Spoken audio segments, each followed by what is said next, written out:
धाकड़ खबर, बेखौफज़ुबां, बेबाक अंदाज।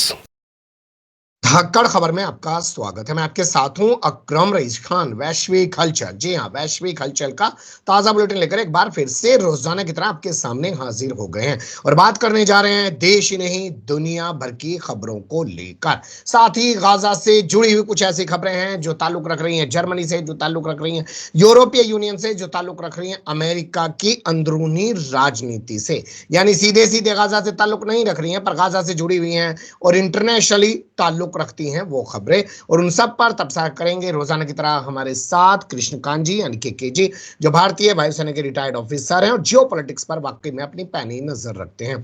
बहुत शुक्रिया सर वक्त देने के लिए। थैंक यू मिस्टर अकरम। दुनिया भर की खबरों की शुरुआत करें उससे पहले आज जो सुप्रीम कोर्ट में घटा है भारत में, उसको लेकर चर्चा करना मुझे लगता है ज्यादा बेहतर होगा। सुप्रीम कोर्ट का यह कहना एसबीआई को कि हलफनामा दो कि तुमने कोई चीज नहीं छुपाई है, इसे आप कैसे देखते हैं? चुनावी बॉन्ड के मुद्दे पर आज ही हुआ है। एसबीआई तड़प रहा है और मुझे इसका कोई दुख नहीं है। हालांकि एसबीआई क्यों तड़प रहा है यह स्पष्ट है सबको।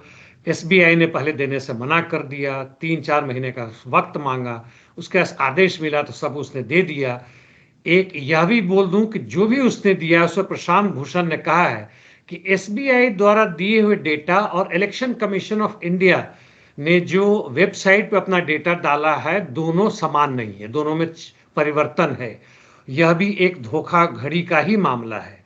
जहां तक सुप्रीम कोर्ट ने है, उसने फ्राइडे को ही कहा था कि मैं इससे खुश नहीं हूं, यानी हम लोग जो भी उसके जज हैं उन्होंने कहा कि हम खुश नहीं हैं कि जो आपने दिया, और एक खास यूनिक सीरियल नंबर होता है इसके बारे में आपने जानकारी नहीं दी थी। यह यूनिक सीरियल नंबर का मतलब हुआ कि यह बॉन्ड कब इशू किया गया, आपने कब किया, किसके द्वारा किया गया, किसको दिया गया, किस तारीख को दिया गया वगैरह, जितने उससे मतलब संबंधित हैं, किस पार्टी को दिया गया, सब कुछ दिया जाए। इसको छुपाया जा रहा है, इसको भी दे। इस पे हमारे सॉलिसिटर जनरल तुषार मेहता बड़े विख्यात हैं, दो बातें कहते हैं कि ध्यान देने की बात है। मैं वो भी गुजराती हैं सर।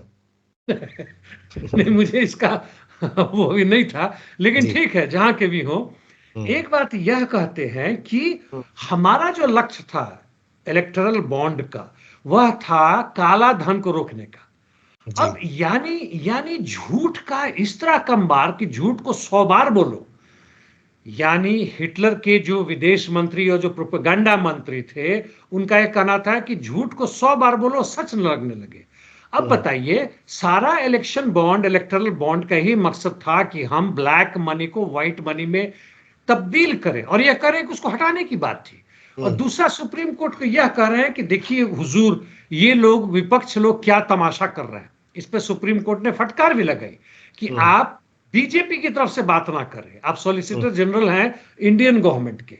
तो ये करके इन लोगों ने अंततः सुप्रीम कोर्ट ने इन्हें 21 मार्च यानी थर्सडे तक का समय दिया है कि इसको आप उजागर करें। लेकिन अंतिम बात में फिर बोलूं, जो मैं कहता हूं कि इससे भक्तों के ऊपर कोई अंतर नहीं पड़ेगा। जी, लेकिन यहाँ एक चीज तो है जो चर्चा का विषय बन रही है कि वाकई में एसबीआई कुछ छिपा रहा है। तभी सुप्रीम कोर्ट ने कहा भैया, जब तू बार बार आके कह रहा है कि हमने सारी जानकारी दे दी है तो अब इसका हलफनामा दे दे। यानी जब हलफनामा देगा तो एसबीआई पे कार्रवाई करनी आसान हो जाएगी सुप्रीम कोर्ट के लिए। बिल्कुल हलफनामा। अब तो संदेह पूरा का पूरा है कि कुछ छुपा रहा है। यूनिक सीरियल नंबर भी देगा, किस हालत में देगा, कहां देगा, वो पता नहीं।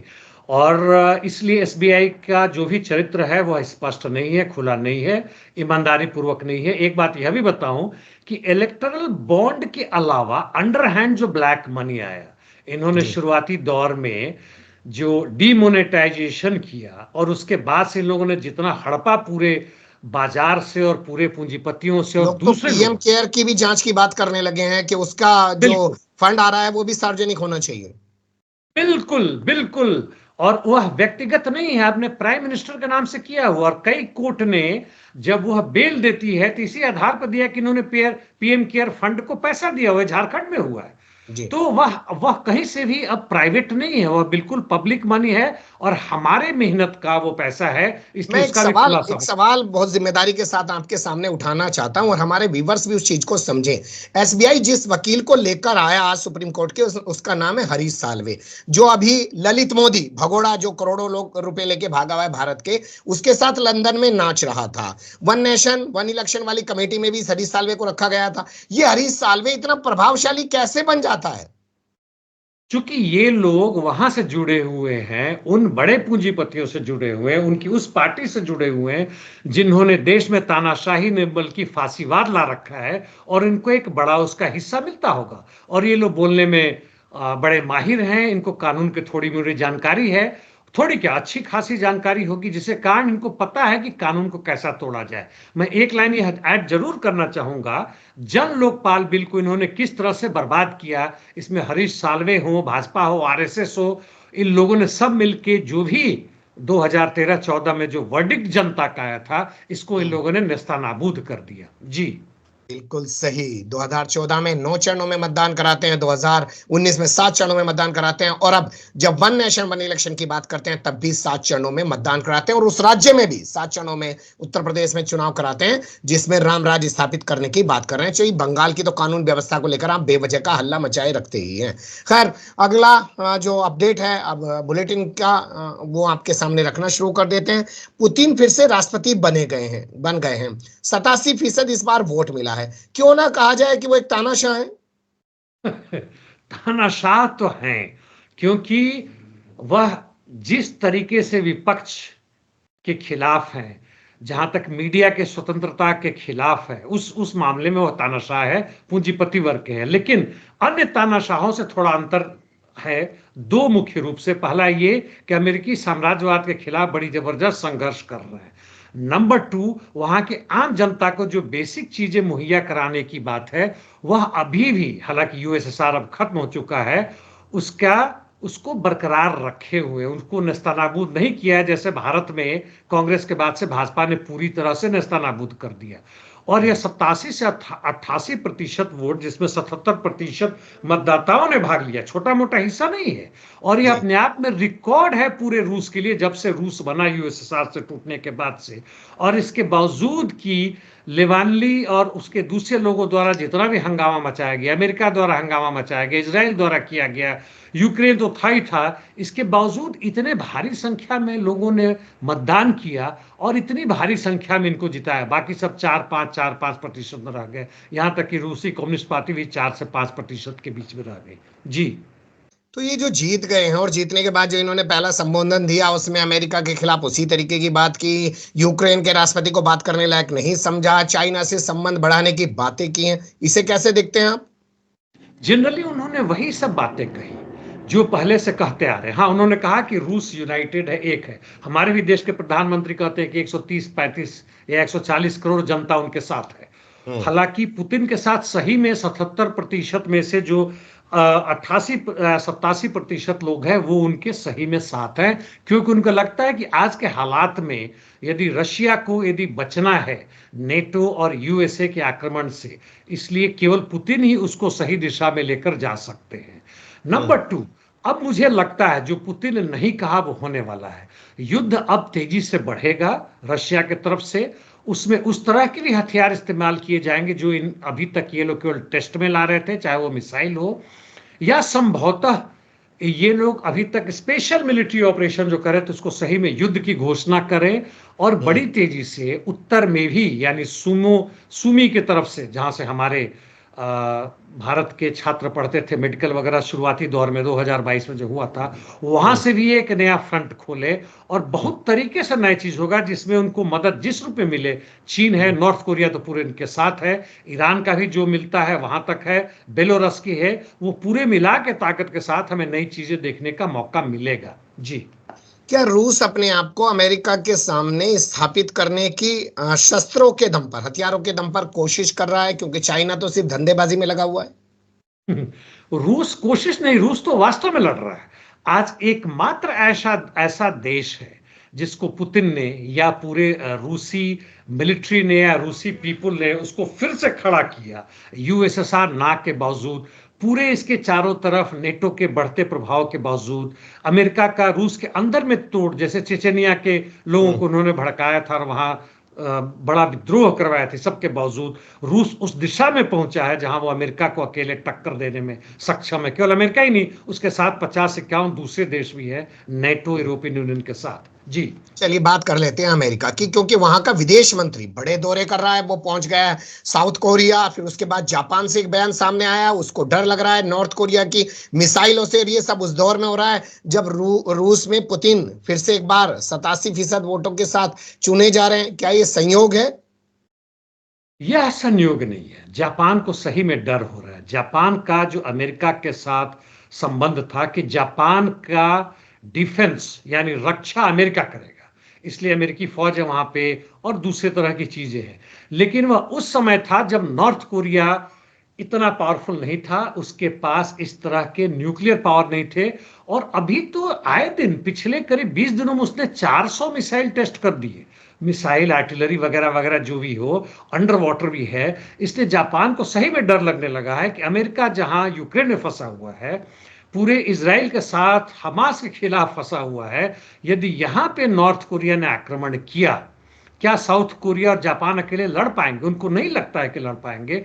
और यह डर उन्हें सही में सता रहा है, क्योंकि अपना मिलिट्री उनका उस तरह से डेवलप हुआ नहीं है।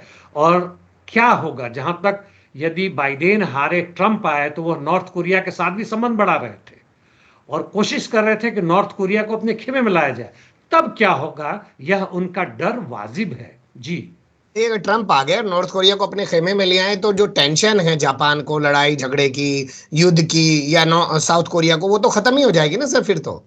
खत्म होना चाहिए, लेकिन नॉर्थ कोरिया वैसे अमेरिका के क्या में नहीं जाएगा। उनका हम्म। ये संबंध होगा कि भाई हम आगे एक दूसरे से युद्ध ना करें, एक दूसरे से संबंध बेहतर करें। साउथ कोरिया रीयूनिफिकेशन का इनका जो एक डिपार्टमेंट था, एक मंत्रालय था, उसको इन्होंने भंग कर दिया।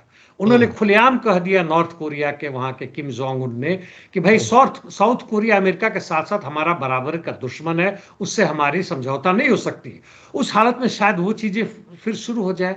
और जापान का डर, क्योंकि कोई भी युद्ध बंदी या जो भी एग्रीमेंट होता है वह कहीं परमानेंट नहीं होता इन इन कैपिटलिस्ट कंट्रीज के बीच में। और वहां नॉर्थ कोरिया के बढ़ते हुए सैन्य शक्ति, जो कि रशिया तक को भी उसको हेल्प करने में सक्षम हो रहा है ना, सैकड़ों नहीं हजारों की संख्या में वहां से गोला बारूद, मीडियम लेवल या इंटरकॉन्टिनेंटल बैलिस्टिक मिसाइल वगैरह सब जा रहे हैं। यहां तक कि हुतीज को भी मदद कर रहा है, ईरान को भी मदद कर रहा है। यानी नॉर्थ कोरिया एक हब सेंटर बन रहा है आर्म्स एंड एम्युनिशंस का, लेकिन डिफरेंट कारण से। जी चलिए अब गाजा से जुड़ी हुई खबरों का रुख करते हैं। और जैसा हमने शुरुआत में कहा था कि आज गाजा से ताल्लुक रखती हुई इंटरनेशनल खबरों पर ज्यादा चर्चा करेंगे। जर्मनी का चांसलर इजराइल पहुंचा और उसके बाद उसने एक बयान जारी किया, हालांकि बात जा रहा है जॉर्डन। उसने बयान जारी करके कहा कि राफा के मामले को लेकर हमने नेतन्याहू को अपनी चिंताओं से अवगत करा दिया है। इसे आप कैसे देखते हैं? फिर से मैं वह हिंदी शब्द का इस्तेमाल करना चाहूंगा, दोगलापन। ये जर्मनी के शोल्ज हो या माइक्रोन हो फ्रांस के, ये बड़े ही मतलब निम्न स्तर के हिपोक्राइट्स हैं जिसका कोई ठिकाना नहीं है। रफा में आक्रमण ना करें, जबकि अमेरिका भी कह रहा है कि ना करें, पूरा यूरोपियन यूनियन नाटो कह रहा है ना करें। तो फिर इसराइल की हिम्मत कैसे हो जाए कि वो कर देगा? पूरी मात्रा में अस्त्र शस्त्र भेज रहे हैं, इनको जरूरत क्या पड़ी थी इसराइल आने की? केवल यह बताने के लिए? यह बिल्कुल शुद्ध बकवास है और कुछ नहीं है।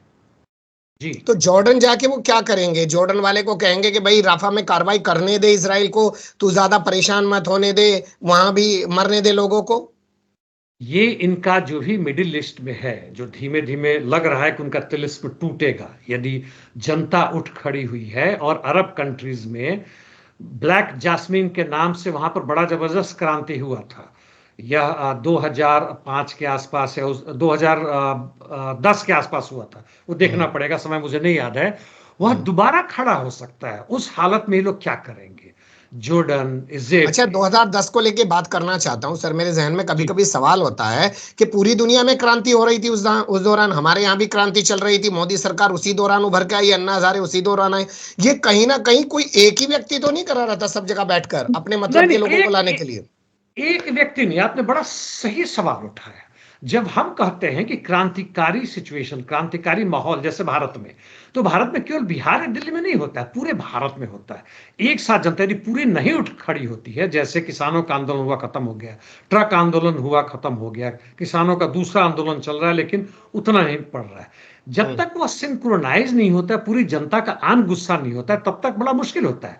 और 2010 से 2014-15 तक वहीं पर यूक्रेन में हंगामा हुआ, पूरे आपके मिडिल ईस्ट में हुआ, भारत में हुआ, पूरे लैटिन अमेरिका में हंगामा चला था। तो पूरे विश्व में चूंकि पूंजी, इसको देखें, जो पूंजी है, निवेश पूंजी है, पूरी दुनिया में लूट रही है, उसका कोई इंटरनेशनल बाउंड्री नहीं है। इंटरनेशनल बाउंड्री तो हमारे लिए, मजदूरों के लिए, उसका आपस में जरूर लड़ाई होता है कि भाई भारत की पूंजी यहां नहीं करो, चीन की पूंजी अमेरिका में नहीं आने दो, उसके खिलाफ ट्रंप और बाइडेन भी चिल्लाते हैं क्योंकि हमारे पूंजीपतियों को फायदा। लेकिन यह हंगामा, यह जोश, यह रोष, गुस्सा, चूंकि उसका जो एक अंदर से जो बेचैनी होती है आम जनता में, कॉन्ट्राडिक्शन होता है, अंतर्द्वंद होता है। मतलब आप ये कहना चाह रहे हैं कि 2010 से 2014 के बीच जो कुछ हुआ वो बेचैनी तो जनता की थी, लेकिन पूंजीपतियों ने उसको कैश कर लिया, उसको कैच कर लिया। एब्सोल्युटली, हमारे क्रांतिकारी दोस्तों ने, पार्टियों ने, प्रगतिशील लोगों ने उसको आगे बढ़ाने में असफल रहे। अन्ना हजारे और जो भी लोग आए वो वहां पे पूरी की पूरी उसको भाजपा की तरफ चले गए। यूक्रेन में जो कुछ हुआ, मैदान रिवोल्यूशन के नाम से, वहां पे प्रो रशियन को हटा के प्रो नाटो वाले आ गए और अभी इस जेलेंस्की तक पहुंचे हुए हैं। यह पूरी दुनिया में उल्टा पड़ गया। मिडिल ईस्ट की तो बात पता ही है, उसकी डिटेल में जाने की जरूरत नहीं है। जी। चलिए अगली खबर का रुख करते हैं। जॉर्डन जैसे जर्मनी के चांसलर पहुंचे हैं, वैसे ही यूरोपीय यूनियन कमीशन की जो अध्यक्ष हैं वो पहुंच गई हैं मिस्र, और उन्होंने तो मिस्र को तोहफा दे दिया है। तो क्या राफा बॉर्डर पर हमले से पहले मिस्र को मुंह बंद रखने के लिए मिठाई डाल दी गई है? $8 बिलियन अगले 3 या 4 साल में उन्हें मिलेगा, जिसमें कुछ इन्वेस्टमेंट के लिए है, जिसपे ये लोग इंटरेस्ट के साथ पैसे लेंगे, और कुछ हिस्सा मतलब तथाकथित रूप से डोनेशन है। तो इजिप्ट या इसके तो मतलब बल्ले बल्ले हैं, शुरुआती दौर से यही हो रहा था। इजराइल के मित्र हैं, अमेरिका के मित्र हैं ये लोग, और इनका आने का केवल अकेले नहीं आई थी, और भी कई राजनयिक और इनके लीडर आए थे, जैसे इटली वगैरह दूसरे देशों के आए थे। और सबका यही दिखाता है कि जब से युद्ध हुआ है तब से इस मिस्र को अधिक से अधिक धन देने की बात हुई है। वर्ल्ड बैंक से भी इनको दिया जाएगा, जैसे पाकिस्तान में किया गया है, ताकि पहला अपना मुंह बंद रखो, दूसरे यदि रफा पर जब आक्रमण होता है तो इजिप्ट से रास्ता खोलो, और वहां के जितने भी भाग रहे हैं शरणार्थी उनको अपने आने दो। जो इजराइल भी कर रहा है कि उनके अपने बसाओ, हम उसको पैसा देंगे, और जहां तक गाजा पट्टी की बात उसको भूल जाओ, वो हम अब ले लेंगे हमारे सेटलर से, हमारे पास जमीन की कमी पड़ रही है। जी बिल्कुल आप सही कह रहे हैं, क्योंकि ट्रंप का एक बयान सामने आया। ट्रंप ने बाइडन को कहा है कि तुम्हारी वजह से राफा पर हमला नहीं हो रहा है, राफा पर हमला हो जाएगा उसके बाद जंगबंदी अपने आप ही हो जाएगी, तुम जंगबंदी नहीं होने दे रहे हो। कैसे इस बयान को देखते हैं? अब ट्रंप को भी देख लीजिए, जो लोग बाइडेन का इसलिए विरोध कर रहे हैं कि बाइडेन आर्म्स सबमिशन से भेज रहा है इसराइल को, और वहां पे नरसंहार हो रहा है फिलिस्तीन का।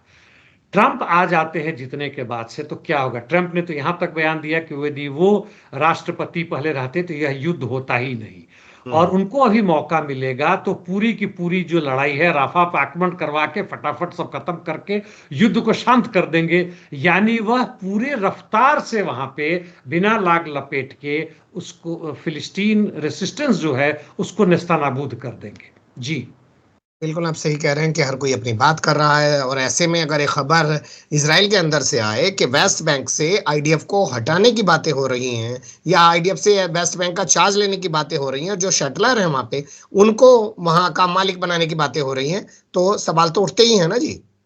बिल्कुल। अब इसराइल की सिक्योरिटी फोर्सेस की कमी पड़ रही है, वो उधर लड़ भी रहे हैं, इधर वेस्ट बैंक पे भी कर रहे हैं, यहाँ पे भी हल्का मल्का गोलीबारी चलती ही रहती है। इसलिए क्यों नहीं, देखिए सेटलर्स का क्या एम है, भारत में भी क्या होता है, यहाँ पे कहते हैं कि भाई अल्पसंख्यक है, छोटे से लोग हैं, बस्ती में है, यह जमीन बड़ा महंगा हो गया है, तुम हमारे साथ जुड़ो, तुम उसको लूट लो, खत्म कर दो, तुम्हारा हो जाएगा। वही चीज सेटलर्स, पूरे दुनिया भर के सेटलर्स वहां आ रहे हैं, वहां से रशिया से भी आ रहे हैं, फ्रांस जर्मनी से आ रहे हैं, अफ्रीका से भी आ रहे हैं। हालांकि अफ्रीकी मूल के जो सेटलर्स हैं उनको उस तरह की बराबरी का अधिकार नहीं मिलता है जो गोरे सेटलर्स हैं, वहां भी भेदभाव है। और सबके सबके पीछे देख ले तो अमेरिका का, नेटो का जो वॉर मशीनरी है, जो उनको बिक रहे हैं, ऑयल कंपनीज हैं जो वहां पे कब्जा करना चाहते हैं, उनका काम चल रहा है और यही बातें हो रही है। जी। बिल्कुल सही कह रहे हैं आप कि दुनिया में कोई मरता रहे, कोई कुछ करता रहे, या किसी के साथ कुछ होता रहे, या कोई कुछ भी भुगतता रहे। जो धंधेबाज लोग हैं ना, वो हर चीज में धंधा ढूंढते हैं। जब देश गुलाम था तो आप देखिएगा बहुत सारी कंपनियां थी जो धंधा कर रही थी, जो आज अपना इतिहास बताती हैं कि हम 100 साल से काम कर रहे थे, हम 125 साल से काम कर रहे थे। यानी कि मोटा है तो उसे पतला होने का सामान बेचो, और कोई पतला है तो उसका मोटा होने का सामान बेचो। कुल मिला के सिर्फ धंधा करो। बहुत शुक्रिया, आपने बहुत बारीकी से तमाम चीजों पर रोशनी डाली। फिर आपके साथ किसी और मुद्दे पर जुड़ने की कोशिश करेंगे। धन्यवाद। Thank you mister Akram.